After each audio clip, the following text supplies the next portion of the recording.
Assalamualaikum.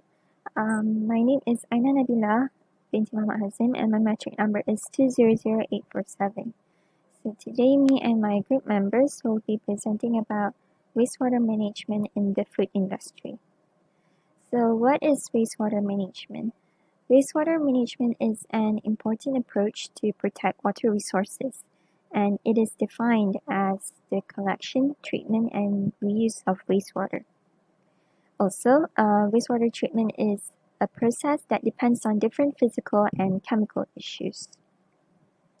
On the other hand, urban treated wastewater is a proper resource for allocating to various uses such as agriculture and industry, but it has its limitations.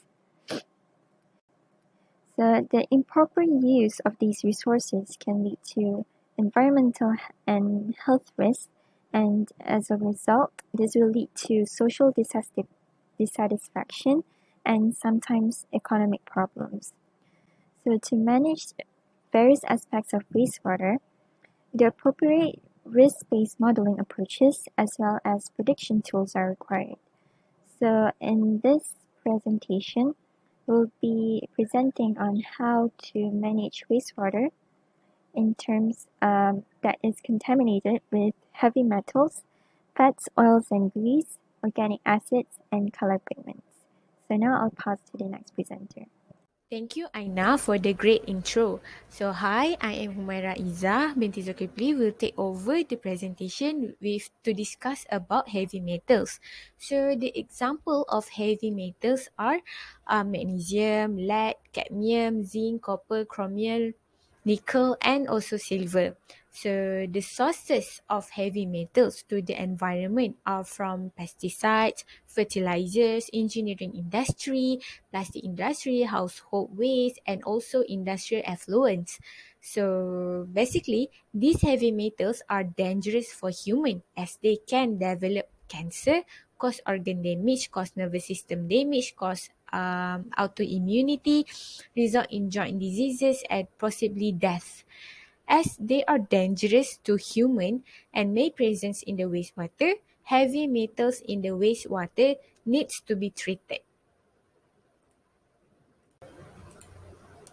Next, I will continue the discussion about a few treatments that can treat heavy metals from wastewater.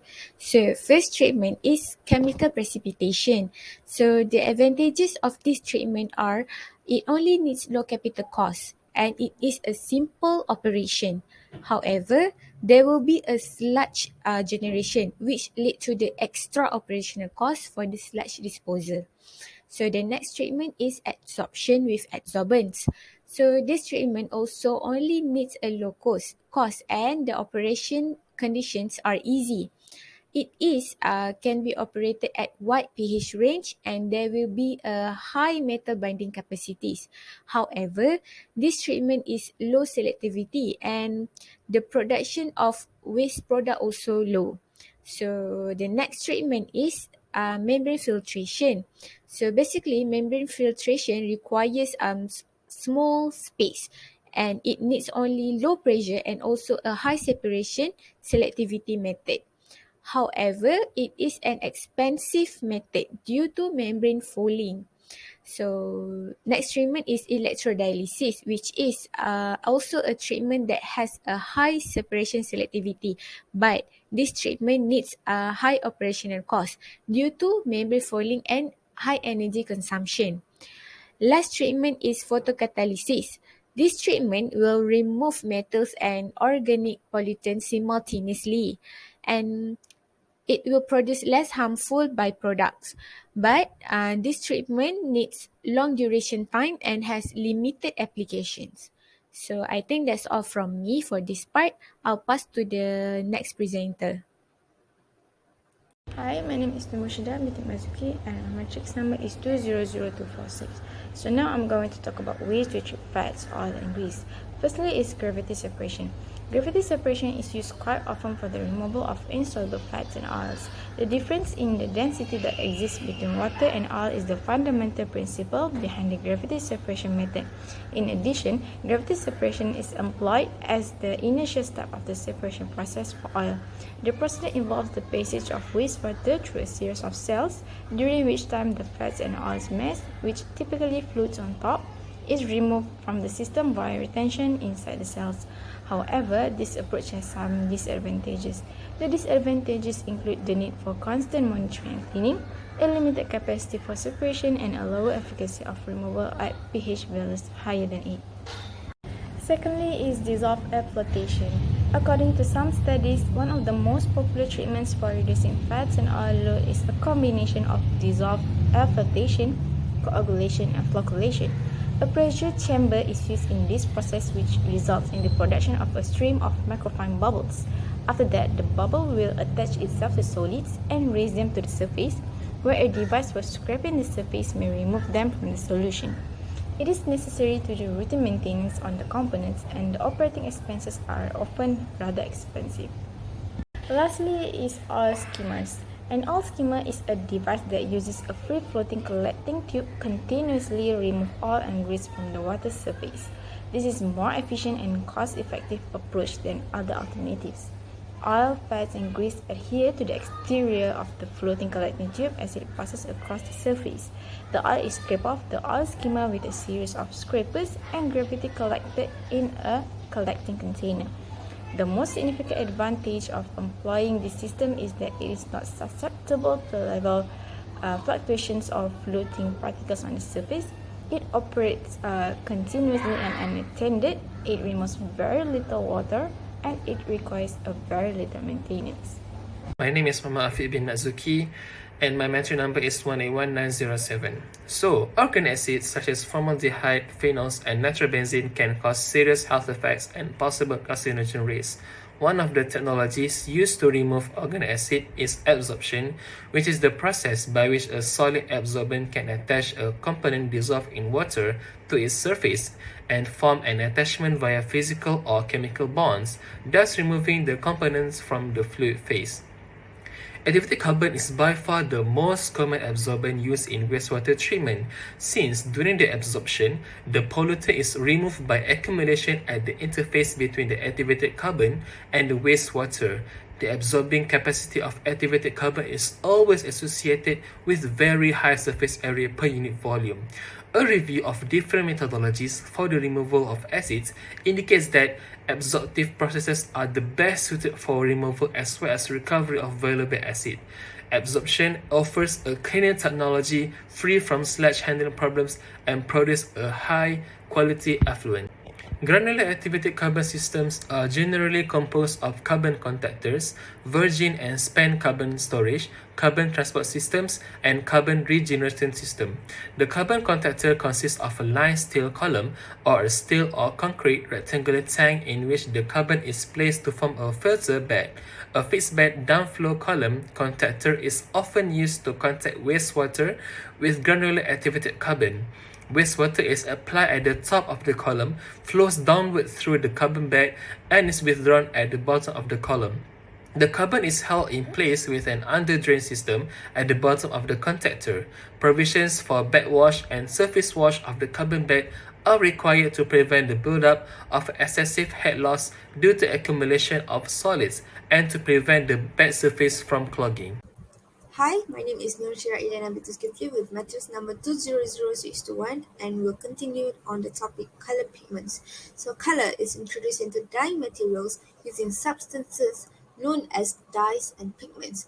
Dyes can be defined as soluble color substances which can be applied mainly to textile materials from solution in water. On the other hand, pigments are insoluble compounds integrated by a dispersion process into products such as paint, printing, inks, and plastic. So pigments can be classified into two categories, which is homogeneous pigments and mixtures.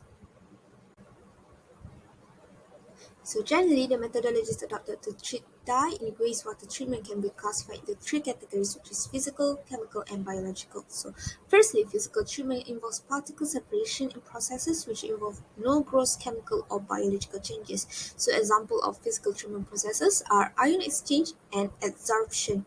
The exchange ion process is when an undesirable contaminant is exchanged with another non-objectional adsorbent.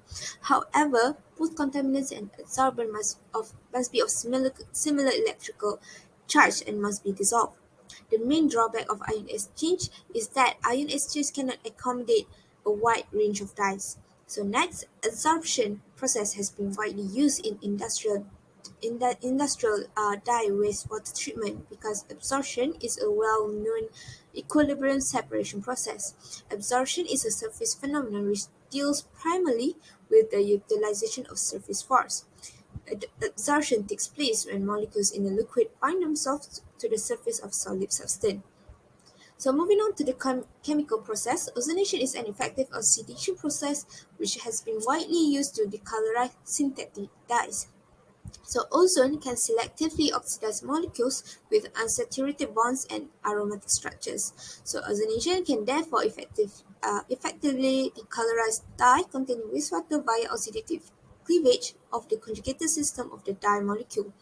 Next is the ultrasonic irradiation. It has proven to be an effective method for degrading organic effluents into less toxic compounds.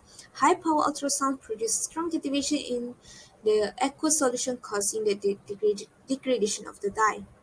Last but not least, biological treatment method use microorganisms, mostly bacteria, to decompose organic matters in wastewater. This treatment method is relatively inexpensive, having low running costs, and the end products are not toxic and stable. So aerobic treatment methods are commonly used in the treatment of organic wastewater for achieving high degree of treatment efficiency and are suitable for the treatment of low-strength wastewater, while anaerobic treatment is used based on the concept of resource recovery and utilization. So anaerobic treatment methods are suitable for treatment of high-strength wastewater. Okay, thank you. Hi, my name is Ahmad Daniel bin Ahmad Nasir. My matrix number is 200833. Now I would like to extend this presentation quick conclusion. As mentioned earlier, there are several contaminants within wastewater that can be treated by several methods. So firstly, let's go with heavy metal. Heavy metal can be treated by several methods such as chemical precipitation, adsorption with new adsorbents, membrane filtration, electrolysis, and photocatalysis. And after that, moving on to the fats, oils, and grease. In order to get rid of them within the wastewater and treat the water, there are several ways that can be used, such as gravity separation, dissolved air flotation, and last but not least, oil skimmers. After that, for organic acid, we can use adsorption technology and granular activated carbon system in order to treat the water and remove organic acid from the wastewater. Last but not least, color pigment. In order to remove color pigment from the wastewater, we can use ion exchange, adsorption, ozonation, irradiation, aerobic, and lastly, anaerobic method in order to remove the color pigment residue from the wastewater to treat them and produce a better quality for daily use for human consumption. That's all from us. Thank you.